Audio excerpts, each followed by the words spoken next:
We are weeks away. We are really days away from the start of another college football season.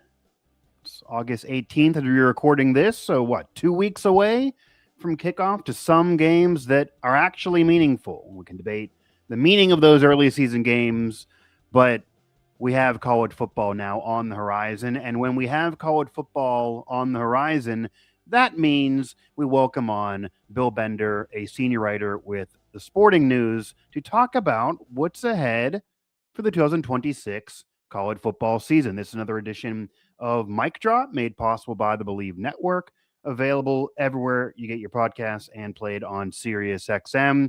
And without any further ado, there's my friend Bill Bender. So, Bill, how have you been? How was your summer? And are you like me at all that, yes, you want football, but no, you don't want to lose your summer? So you're doing a little mental gymnastics there. Yeah, it's a balancing act. I do, and I know you guys are in the neighborhood of where I live, rain.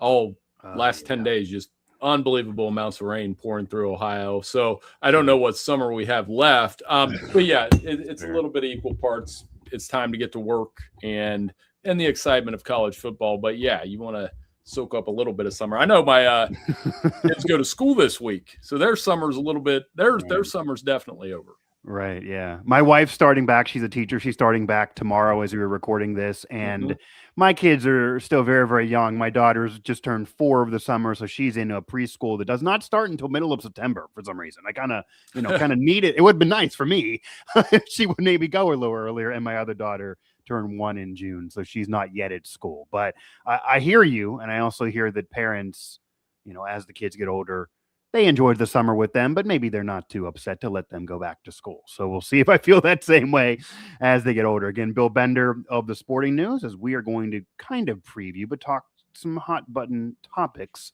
around the college football world here, as we, again, are weeks away from kickoff.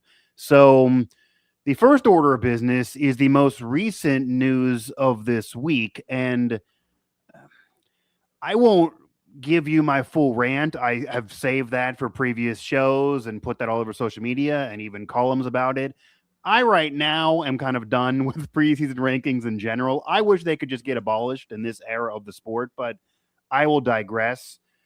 Now with the preseason rankings, the Associated Press is now out. The coaches poll was out previously. There are other outlets putting theirs out, but these are the 2 legit ones that at least were legit in a previous era or eras of the sport. We can argue if they still are now with the CFP. But now that we've seen those major preseason rankings, certainly from the Associated Press, anything that stands out for you, any major problems that you have? Are you in any way like me that you just want to scrap the whole thing? Because what are we doing? We're ranking off last year and just pure on guessing. Do you kind of like what you see?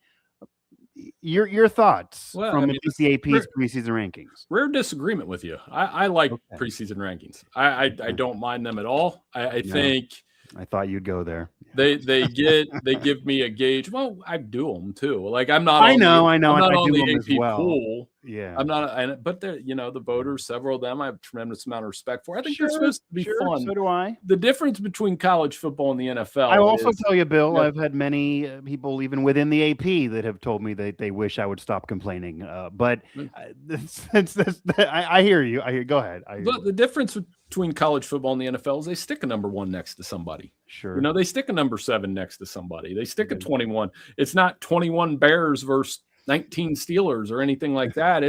That's what makes it fun to me. And it's okay to be wrong. If you don't take yourself too seriously, it's okay to be wrong. That said, when I look at this AP poll, I challenge any team outside the top 7 to win a national title. I think the national title will come from one of the top 7 teams on that list. That's fair.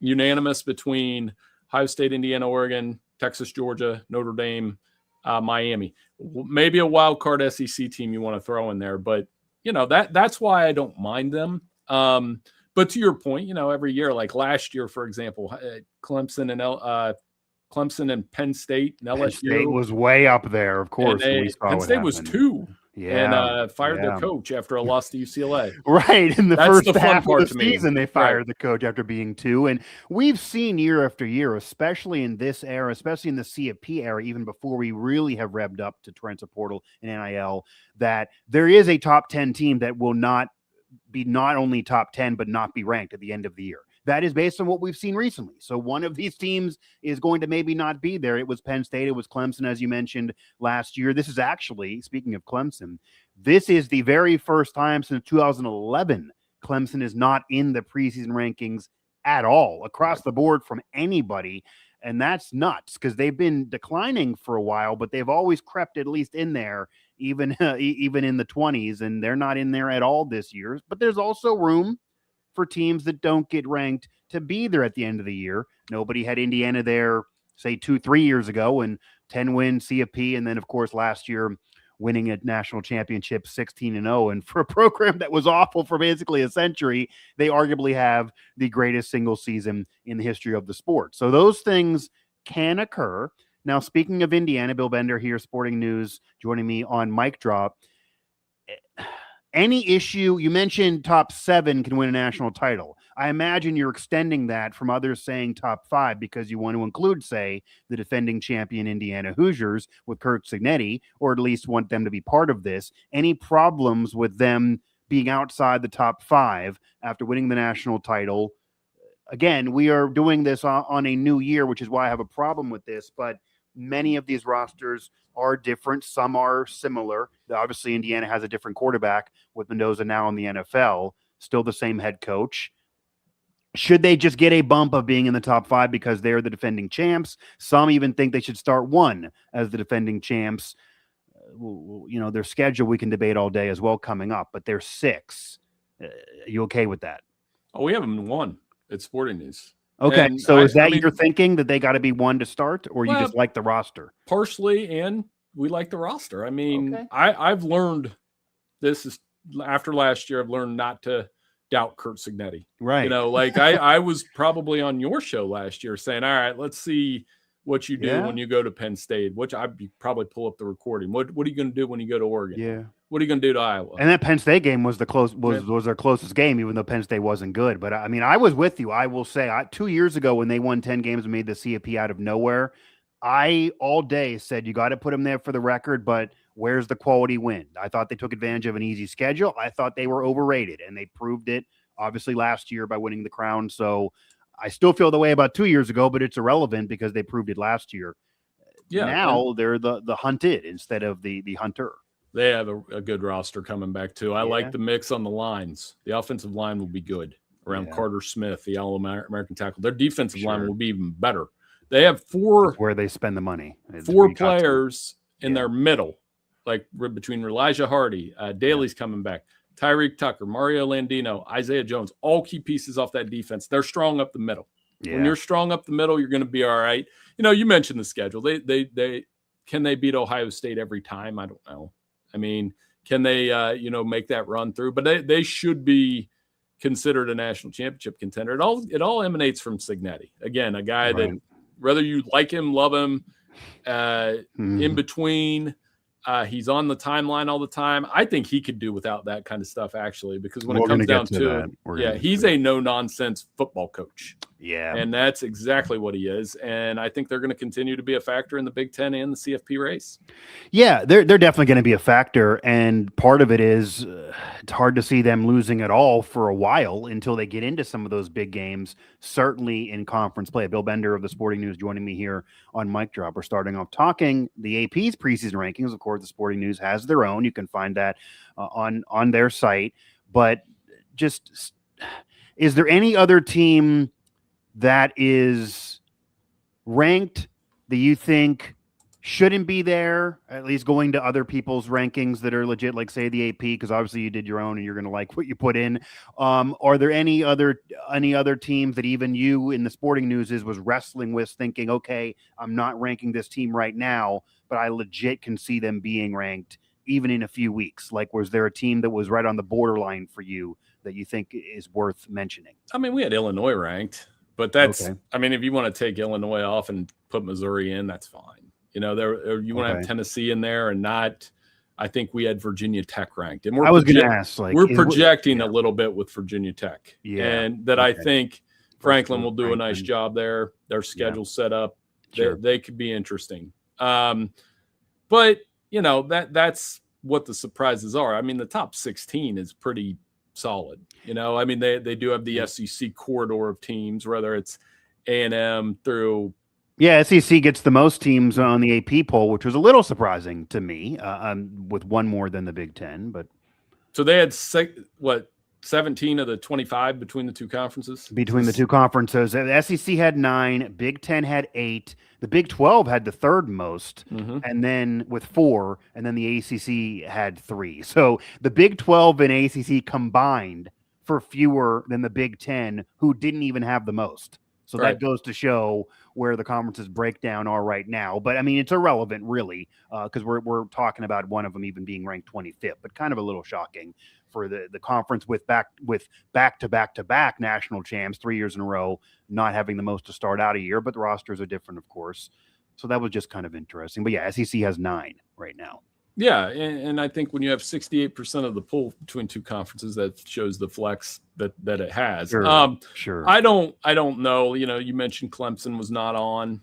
I mean, that's fine. But when you get down to 25, that's teams that are fringe anyway. Sure. One thing it shows that the group of 6 is very devalued anyway in this format. Boise State has the most votes. Navy got a few votes.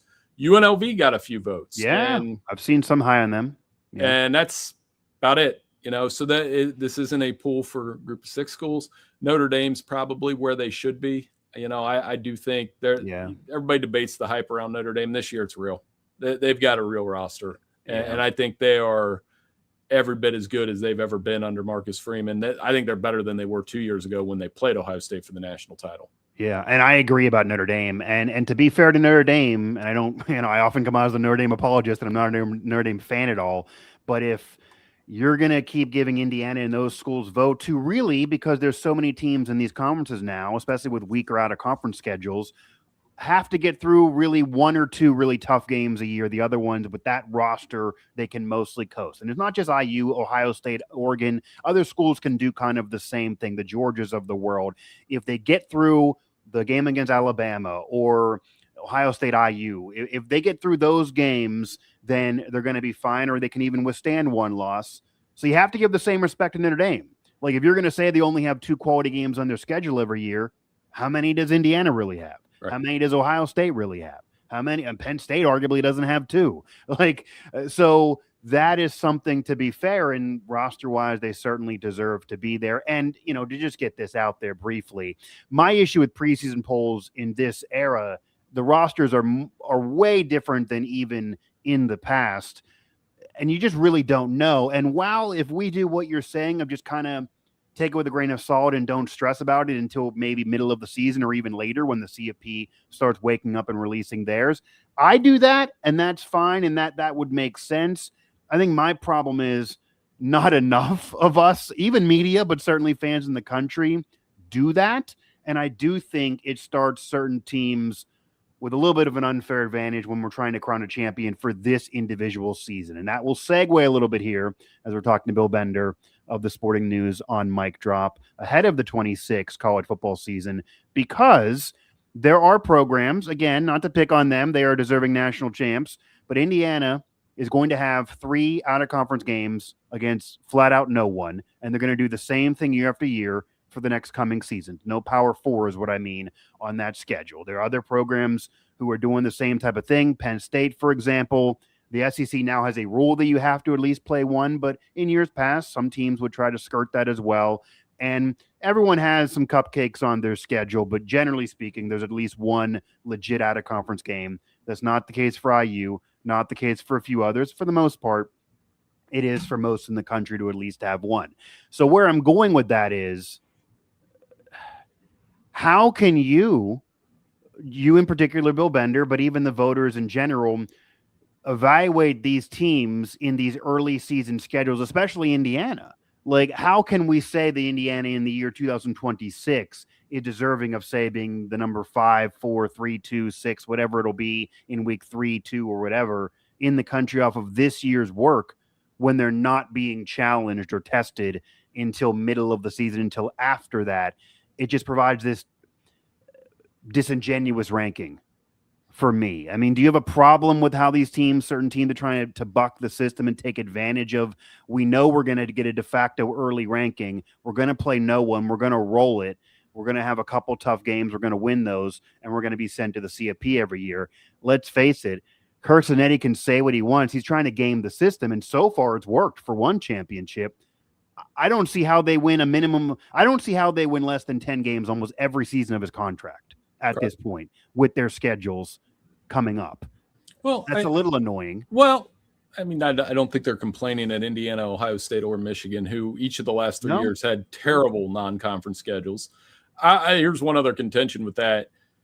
If you took the numbers off, fewer people are watching Wisconsin in week 2. I've got it right here. You could argue that. I'll give you an example. If you take the numbers off, and I've got week 1 schedule printed out here. I got to pick a couple examples. If you take the numbers off, nobody's watching Houston, Oregon State. If you take the numbers off, the casual fan, maybe that's the issue. Yeah, and that's the beauty of it. Like when they this is for conversation and for the casual fan. I do agree with that that's why it's a sell to me. Like why would I sit up at let's look up who the late night game is in week 1. Sorry, I still print things out, by the way. The latest ranked team, well, I don't know if anybody's watching 14 BYU against Utah Tech anyway, but it's I may at night. Like I'll watch any of those games. I'm a little bit of a sicko, but separate from that point, because I do get what you're saying, and it does generate conversation, and it does. Right. It's worth it in that respect, and makes the money in that respect, and it's not going anywhere. But just otherwise, to kind of what I was bringing up, because I know we only have so much time with you. Do you have any problem with certain programs who are at the top of the sport and have been at the top of the sport for at least several years, if not legit brand names, trying to a little bit buck the system schedule-wise? Do you have a problem at all with where we're going down schedule-wise, where you're seeing teams cancel games against legit opponents out of conference, knowing that winning is more important than giving the fan a quality game to watch in all reality? Like, is that an issue for you that you think needs somewhat to be addressed, that we have a month of the sport where the national champion is going to play no one that anyone will care about? Well, that, and I think also, Mike, you bring up a good point. Like, week 1 is not great. I can bring it back up here. It's not great. There's one matchup between ranked teams in the entire week, and it's narrowly there because Louisville snuck in the top 25, so you get Louisville miss. I agree with you. One alternative view, though, that somebody brought up to me this Sunday, actually, in a meeting I was at for a board meeting for youth basketball. But I said, why would anybody go to Ohio State, Kent State, or Ohio State, Ball State? Yeah. The answer was, it was actually a really good one. That's the cheapest game we can go to. That's fair. To take the kids. That's fair. So, I mean, like a 4-year-old's not going to care that Ohio State's destroying Ball State. And I bought that. I'm like, well, that makes sense. If I go to Ohio State, Ball State, take the kids, $40 a ticket, 50. Well, we'll see what they are. But Ball State needs it for their money. So, like some of those schools need it. So for the power schools, but to your point, if I was designing a schedule that was the ideal schedule, so to speak, I think I would go 1 Power 4 school, 2 Group 6 schools. And then since we're doing 9 conference games, we can do it that way. But make that 1 Power 4 school a fun one. If you're Ohio State, go play Cincinnati or whatever. Go play. Sure. And they are. And I think schools like Ohio State and Texas deserve extra credit for stepping out. There are some that are doing that game. Yes. That's a huge game, and it's a fun game. And that's why I used to get psyched up about September more, is you had those huge games on the schedule. And again, the annoyance for them, though, is, and this happened really each of the last 2 years, that you have the rare programs. Ohio State, we have to be fair, they have been doing this for a while. Like, they have a legit out of conference game all the time, even though they also sprinkle in the Kent States of the world, usually Texas, Notre Dame. Obviously they're not in a conference, but there are programs that are willing to play a really tough game early on. But the loser of that game maybe not during the year at the rankings, but sometimes gets slapped in the face and penalized like 10, 11 weeks later when the CFP does their kind of overall body of work thing because their record is lesser, when in reality, is that really fair? They're willing to play a tougher game. So obviously they're taking a risk of losing it, but losing just out of nowhere. If Texas is playing Ohio State, the loser of that game might be more impressive in a loss than, say, a team beating up on Ball State or beating up on Kent State or beating up on whoever. And that, I feel like, at least if everybody collectively would give respect for those schools doing it, maybe we'd flip back to where we were. But yeah, I do think the way we get there, because now there is a rule in place in the other Power Four conference, or at least it's not been a problem in the Big 12 and ACC, and the SEC has corrected itself now with a rule. Do you, Bill Bender, think it's time that the Big Ten is mandated by, I mean, they can't be, but should they be forced to put a rule in place? They don't have it there, and they don't seem to want it there. And a lot of the comments that Kirk Cinetti makes, because he is the mouthpiece, he's the national champion head coach, he's talking more than any other coach in that conference, and James Franklin was a guy that was doing it when he was with Penn State. Go on these national shows, he goes on McAfee all the time, and talks almost counter to wanting to go in that direction, just ends up throwing jabs at the SEC. It's a little gaslighting for me, for lack of a better term out there. Like, they're the ones not scheduling a Power Four, and then he doesn't want that rule in place. But in terms of fairness, does the Big Ten need that rule in place? That would kind of fix a little bit of this. I agree. I think I would just have him play a Power Four school. Just one. Just don't one, need to be three. And get it over with and go from there. And then we're not debating this at length where, the SEC is searching for anything they can argue with them about, whether it's the non-con scheduling, the strength of schedule. I think strength of schedule should matter and should be credited. Like I said, like last year, for example, I was one of those. It's in the bylaws, but I feel like it doesn't matter enough. Yeah. Well, I was saying Texas should have been in last year. Maybe they had a strong argument. Maybe whether or not you want to put them in the 12, that's fine. But they had a very good argument about.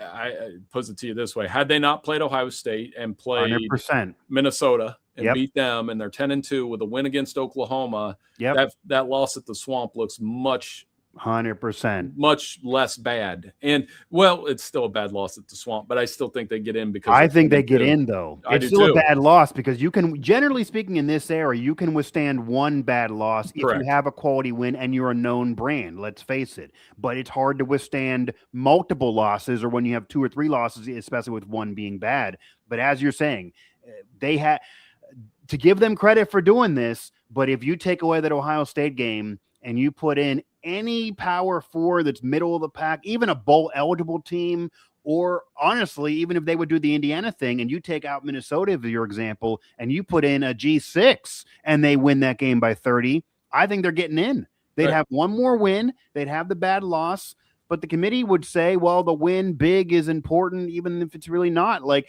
that would be almost, I mean, that would, they almost got penalized for trying to play a tougher schedule than, say, what the national champion is trying to do right now. And you can make an argument, Bill, which is kind of what Kirkson kind of does allude to, that, hey, we put out the rubric. If other schools want to go ahead and schedule Murderers Row, that's their business. Like, this, you don't have to do that, because obviously these teams now are able to kind of switch out these games pretty quickly, where that usually is not the case, where they have to schedule years in advance. So we will see how this goes and what this leads scheduling wise. Bill Bender of the Sporting News joining me here on Mic Drop. So I with now being a few weeks away here, you've been doing a lot of research on what to expect from this season.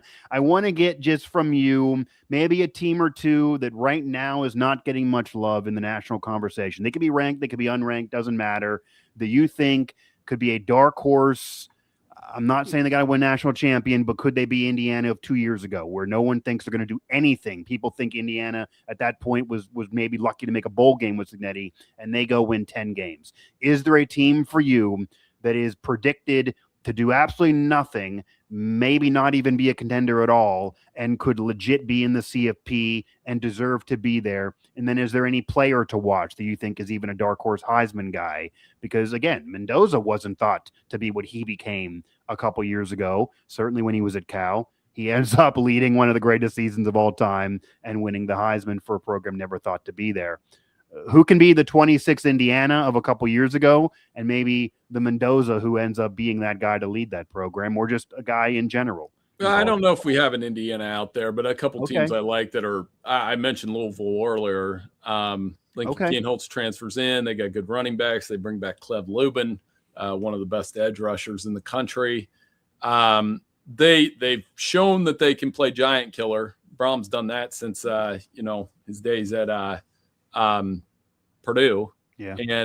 But can they avoid the stinging upset? Right, that upset that kind of ruins their season.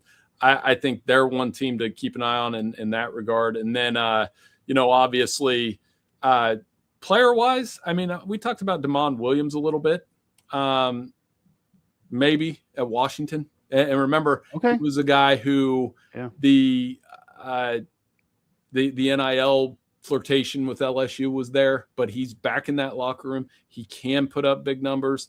He's got to keep an eye on, I think, as well, that could have a big season for Washington. So, off the radar, are those enough off the radar? I mean, Louisville is ranked, and Washington is ranked, but those are, nobody thinks about a Washington Huskies player as a potential Heisman candidate. Yeah, at least not this year. Maybe in the past, maybe not even that long ago. Again, Bill Bender of the Sporting News joining me here on Mic Drop, talking some CFB, only a couple weeks away from kickoff. I would be remiss. We only have a couple more minutes, but I would be remiss. I'm in the Pittsburgh area, cover West Virginia directly, obviously in this Pittsburgh market. So for those two programs right now, are you at all surprised that Pitt actually got some votes in the AP poll? And there are some that think they could be the dark horse team that could go ahead and take advantage of maybe an easy schedule and have one of those bigger years under Narduzzi. He has this roller coaster ride of his career. There are some thinking this could be the big year. They were a kind of contender late, but got exposed and weren't really there. They had big wins and rough losses, including one to the Mountaineers. There's no brawl this year. Thoughts on Pitt and any surprise that they got some votes before then closing it up with a West Virginia question? No, I mean, I think they're always interesting and intriguing. And I thought about, putting them on the edge of the top 25. I know they have enough talent to do that. I like quarterback, obviously. Heinzel coming on, showed some really good progress last year. The one thing, I looked at their schedule, and I don't love the road schedule at all. I think they go – I don't know if Pat talked about it or not yet, but I mean, when you're going to North Carolina, they'll win. They play Miami, they play Louisville. Those are tough games. Even going to Cal, that can be an adventure, right? Like if you're not ready to play in that game. But there is some potential sleeper appeal with that team and that roster because of it. So we'll see. But I absolutely love Pat. I've had good conversations with Pat. I saw his clip the other day. Who was he talking about? The receiver who's eating fish out of the river? I wasn't there for that one. I need to see one of the players is eating fish out of the river. So you better dig that out of a Pittsburgh river. I need to know which that's one. What he said. I'm concerned. Yeah. So I mean, Pat got us off to the first really good quote of the season there. He's always good for quotes. No, he's a polarizing figure, but he's always good for quotes. And it's been ebbs and flows with his career, but I have respect for him for sure. And keeping their quarterback was basically the win of the offseason because many had SEC schools in particular that Pat has kind of alluded to, maybe wanted him to keep him aboard for a Pitt program that, has their money concerns as well. And you have your opening in the ACC. Certainly, if, say, programs that maybe are supposed to do it don't, which often happens in that conference, there could be a door open. Generally, Pitt defensively has to step up for that team to win. And we'll see what happens with the Pitt Panthers. Lastly, but not least, I guess, what are your thoughts of the West Virginia Mountaineers in year 2 of Rich Rod 2.0? A different roster, but the culture's in place. A more talented and more experienced roster than last year, which was just a mess of a roster that had no shot. They had the Brawl win, and they were 4-8. This is a legit better roster, but some nationally still don't expect this team to do that much. I do also think, Bill, the schedule's more favorable. They should be 2-0 going into a swing game against Virginia. They're going to get a lot of money to play that. Virginia was good last year, but if West Virginia wins that, they have easier conference games to start that conference schedule than at the end. And then, of course, they could collapse. But your view of Rich Rod 2.0, year 2, a very pivotal year, in his trajectory to get at least through this contract. Again, when I last saw you in person, right, down at the camp, and we were describing the ridiculous number of transfers that they had. It's obviously very transfer portal heavy. Sure. I like Cam Cook a lot. He was the guy, I think he was the second, I wish I probably should know this, second team All-America for us last year. At Sporting. I believe I read that. I mean, he was nation leading rusher. All-purpose player. I know we at least had him on the second team. And so that was an exciting, and he is on our preseason All-American team. Yeah, he's been getting a lot of love nationally. So, I mean, he's an exciting player and an exciting, then Wayne Knight, he edged him out the UCLA all-purpose player that's going to James Madison. But yeah, I mean, you need to see progress. Like you said, same thing, get off to a good start, win those first couple games, maybe creep toward bowl eligibility. I think you got to get there. You got to get to a bowl game. I think you got to get a bowl game. Big 12 is, that there's parity in that conference and there's opportunities to steal some of those games, and just because that top tier is BYU, Houston, Utah, and Texas Tech, it doesn't mean that West Virginia can't compete with those schools. So I think that's going to be an interesting schedule. But you got to get to bowl eligibility in year 2 and show some progress. And that would be that. And I think I wanted to address one other thing Rich said was he, when he was talking about the regionality of the sport, I do miss that too. I miss it. I miss it as well. I mean, Maryland, those games. Fun, but we probably have to move on, unfortunately, because we're in the next phase of the sport. Yeah, and to his credit, it's not like they aren't moving on as a program. They spent a lot more money this year. Financially, based on some recent reports, they're now getting closer to that top tier in the Big 12, at least what they've spent. The roster is better, etc. But I think that, just he prefers it like it was, but as many of us do, but it's just never going to be that again. And bowl eligibility got to be at least a bar. You can't be 4-8 back-to-back years and expect to just stay on forever, or else Ren Baker's going to have his job up for grabs. Whitford has a 5-year contract. You can't lose every single season.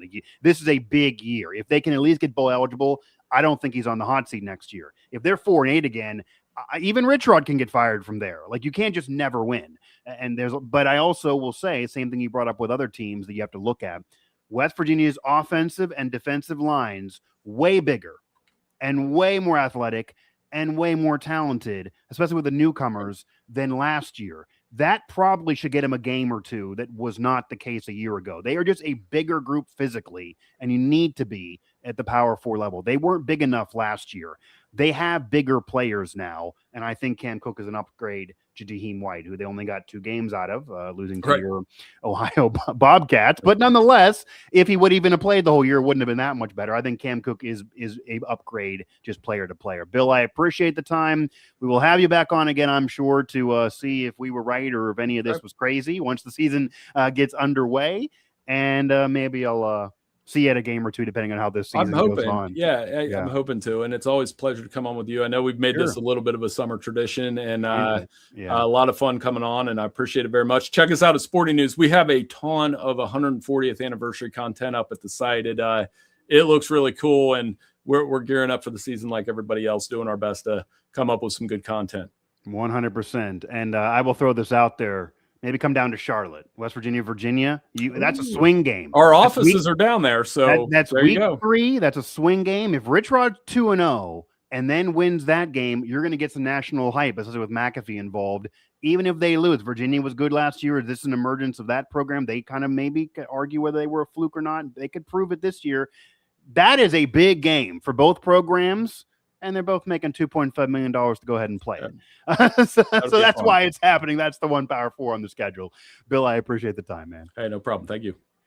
Bill Bender of the Sporting News. A lot of content on their site. He always kills it as usual, even when we disagree. I love the conversation with Bill Bender. And we've kind of have made this an annual thing. So I got to have him back on again, though. We always say that. It's always an annual thing before the season.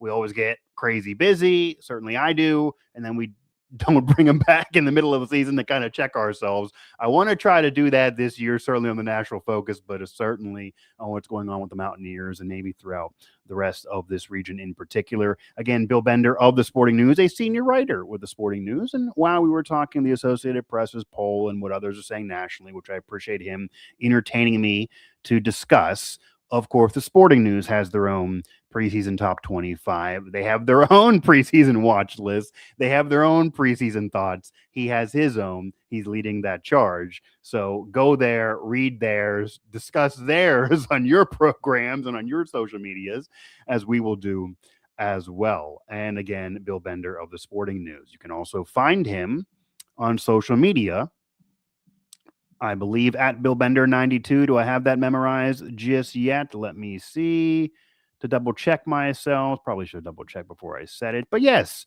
at Bill Bender 92. I've done this enough. I do have that memorized, so I was correct. But once again, we are now only a couple weeks away.